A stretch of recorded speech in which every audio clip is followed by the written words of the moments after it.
السلام علیکم ویورز، آج کی یہ ویڈیو سلطان عبدالحمید کے بیٹے شہزادے احمد نور الدین کی ہسٹری پر مبنی ہے۔ عثمانی خاندان میں جڑواں بچے بہت کم ہوتے تھے۔ ان میں سے ایک آخری سلطان عبدالحمید ثانی تھے جن کے ہاں جڑواں شہزادے پیدا ہوئے۔ شہزادے احمد نور الدین اور شہزادے بدر الدین 22 جون 1901 کو یلدیز محل میں پیدا ہوئے۔ ان کے والد کا نام سلطان عبدالحمید اور والدہ کا نام بہیجے خانم تھا۔ یہ اپنے والد کے ہاں پیدا ہونے والے چھٹے بیٹے تھے۔ سلطان عبدالحمید نے ان کا نام اپنے بھائی کی یاد میں رکھا۔ سلطان عبدالحمید کی بیٹی عائشہ سلطان بتاتی ہیں کہ عثمانی خاندان کی روایت کے مطابق چونکہ تخت ہمیشہ بڑے کے پاس جاتا تھا، اس لیے ان جڑواں بچوں میں سے ایک کو دوسرے پر سبقت حاصل کرنی تھی۔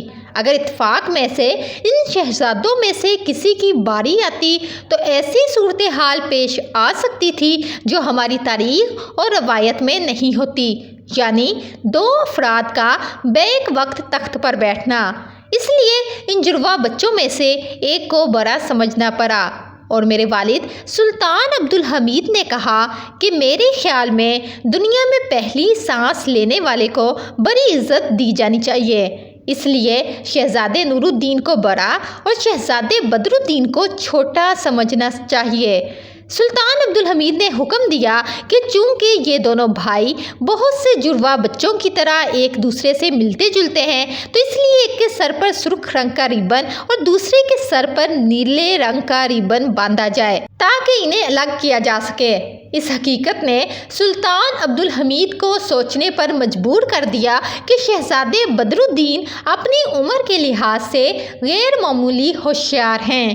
ایک دن انہوں نے یہ بات میرے والد کے سامنے اتنی خوبصورتی سے کہی کہ میرے والد نے حیرانی کے عالم میں یہ کہا کہ چپ رہو بیٹا، مجھے مت بتاؤ، تمہاری ذہانت مجھے ڈراتی ہے۔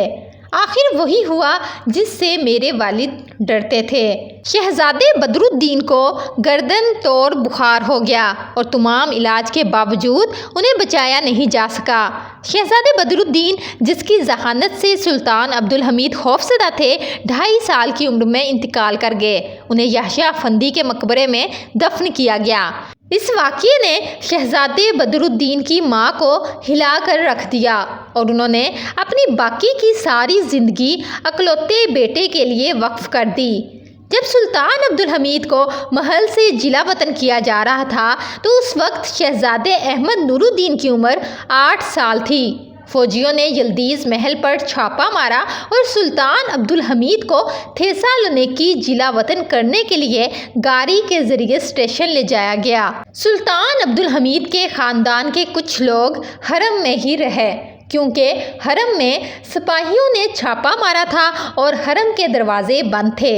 اسی دوران ہنگامہ آرائی میں شہزادے نور الدین اپنا آپ کھو بیٹھے۔ انہوں نے دل میں سوچا کہ وہ ننگے پاؤں اپنے باپ کے سامنے پیش نہیں ہوں گے۔ انہوں نے جانا چاہا لیکن وہ پیچھے رہ گئے۔ جب تھیسالونیکی کے مسافر نامعلوم انجام کی طرف جا رہے تھے تو دوسری طرف پریشانیاں پیچھے رہ جانے والے لوگوں کا انتظار کر رہی تھیں۔ شہزادے احمد نور الدین واپس یلدیز محل چلے گئے۔ یلدیز محل میں رہنے والے تمام لوگوں کو نکال دیا گیا اور تمام شہزادے دائیں بائیں بکھر گئے۔ شہزادے احمد نور الدین کو اپنے دوسرے بھائیوں کے مقابلے میں بہت زیادہ تکلیف ہوئی کیونکہ ان کی والدہ اور ان کے لیے نہ تو کوئی تنخواہ مقرر کی گئی تھی اور نہ ہی کوئی اپارٹمنٹ مختص کیا گیا تھا۔ تاہم شہزادوں کی تنخواہیں اور رہائش پچھلے سلطان کے نجی اثاثوں سے ہوتی تھیں، لیکن یونینسٹس کے اقتدار میں آنے کے بعد انہوں نے سلطان عبدالحمید کی تمام دولت ضبط کر لی۔ شہزادے احمد نور الدین نے اپنی ماں کے ساتھ پہلے ذکیہ سلطان کے گھر پناہ لی، بعد میں وہ اپنی نانی کے گھر چلے گئے۔ جب سلطان عبدالحمید کو تھیسالونیکی سے واپس استنبول لایا گیا تو شہزادے احمد نور الدین اپنے والد سے ملنے کے لیے محل گئے، جس کے لیے وہ تڑپ رہے تھے۔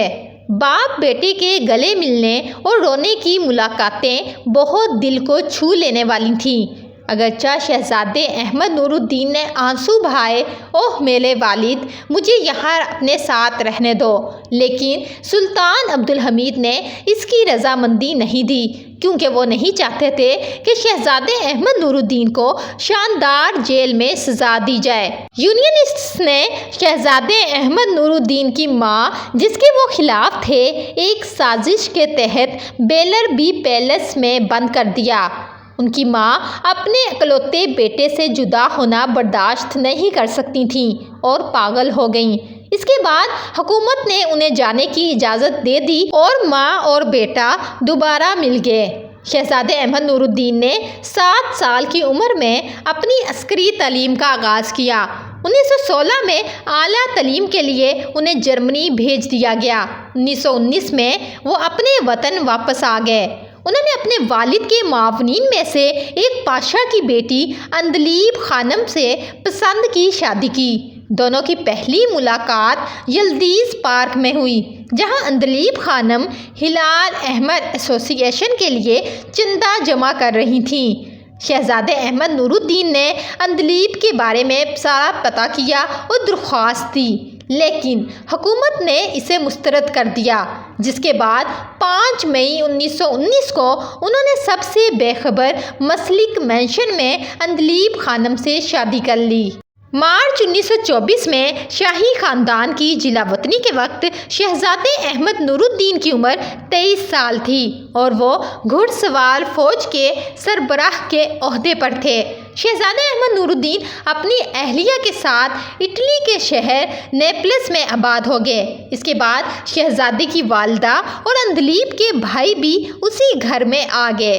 جب ان کے پاس پیسے بالکل ختم ہو گئے تو انہوں نے اپنی بیوی کے زیورات بیچ دیے۔ ان کی نانی بھی ان کے لیے وقتاً فوقتاً رقم بھیجا کرتی تھیں، چاہے وہ رقم تھوڑی ہی کیوں نہ ہو۔ روزی کی کمی نے حساس شہزادے کو پہلے سے ہی اکتا کر رکھ دیا تھا۔ شہزادے احمد نور الدین اپنی بہن سعدیہ سلطان کے ساتھ کام کرنے کے لیے پیرس چلے گئے، لیکن انہیں کوئی مناسب ملازمت نہیں مل سکی۔ اپنے دیگر بھائیوں کی طرح انہوں نے بھی چند پیسوں میں کیفے میں پیانو اور ڈرم بجا کر روزی کمائی۔ جب جنگ شروع ہوئی تو زندگی مشکل ہو گئی۔ شہزادے احمد نور الدین اپنی بیوی کو لے کر اسپین جانا چاہتے تھے، جو بھی جنگ میں داخل نہیں ہوا تھا۔ سرد موسم میں برف کے ذریعے ایک مہم جوئی والے سفر کے بعد عندلیب خانم کو راستے میں پاؤں میں چوٹ لگ گئی۔ اگرچہ انہوں نے اپنی بیوی سے کہا کہ تم واپس جاؤ، مجھے جانے دو، کم از کم اپنے آپ کو بچاؤ۔ شہزادے احمد نور الدین ریڈ کراس کی ٹیم کو سڑک سے لائے اور اپنی بیوی کا علاج کروایا اور پیرس واپس آ گئے۔ سفر کے بعد شہزادے احمد نور الدین بیمار ہو گئے۔ ان کا انتقال دسمبر 1944 کو 43 سال کی عمر میں زخموں کی وجہ سے ہوا اور انہیں پیرس کے قبرستان میں دفن کیا گیا۔ قبر کے پتھر پر لکھا ہے شہزادے احمد نور الدین ولد سلطان عبدالحمید ثانی۔ قبرستان کے آگے ایک مسجد اور ایک چھوٹا سا لاج ہے۔ شاذلی درویش ہر ہفتے کو یہاں جمع ہوتے ہیں۔ شہزادے احمد نور الدین، جنہوں نے اپنی زندگی ہمیشہ تکالیف میں گزاری، اپنی آخری نیند یہاں ذکر کی آوازیں سن کر سوتے ہیں۔ اپنی یادداشتوں میں عائشہ سلطان مزید لکھتی ہیں کہ شہزادے احمد نور الدین گھوڑا گاڑی چلانا پسند کرتے تھے۔ وہ بہت فیاض تھے۔ ان کا علاج ان کی کم آمدنی سے زیادہ تھا، اس وجہ سے وہ ہمیشہ پریشانی میں رہتے تھے۔ وہ ایک مہذب انسان تھے، شادی شدہ نوجوان جو ہمیشہ برائی سے دور رہا ہو۔ شہزادے نور الدین اور عندلیب کے اکلوتے بیٹے محمد بدر الدین پیرس میں رہتے ہوئے نظر انداز ہونے کی وجہ سے انتقال کر گئے۔ اس کے علاوہ ان کی کوئی اولاد نہیں تھی۔ عائشہ سلطان لکھتی ہیں کہ ہم ہزار مشکلات کے باوجود 1969 میں عندلیب کو استنبول بھیجنے میں کامیاب ہوئے۔ شہزادے احمد نور الدین کی والدہ کو کبھی اپنے بیٹے کی موت کا علم نہیں ہوا۔ ہمیشہ انہوں نے ان کی واپسی کا انتظار کیا۔ مارچ 1969 میں ان کی والدہ کو بھی ترکی واپس بھیج دیا گیا، جہاں 7 مہینے بعد 22 اکتوبر 1969 کو وہ انتقال کر گئیں۔ انہیں یحییٰ افندی کے قبرستان میں دفن کیا گیا۔ شہزادے احمد نور الدین کی ہسٹری کے متعلق اپنی رائے کا اظہار کومنٹس باکس میں کریں اور مزید ویڈیوز کے لیے ہمارے چینل کو لازمی سبسکرائب کریں۔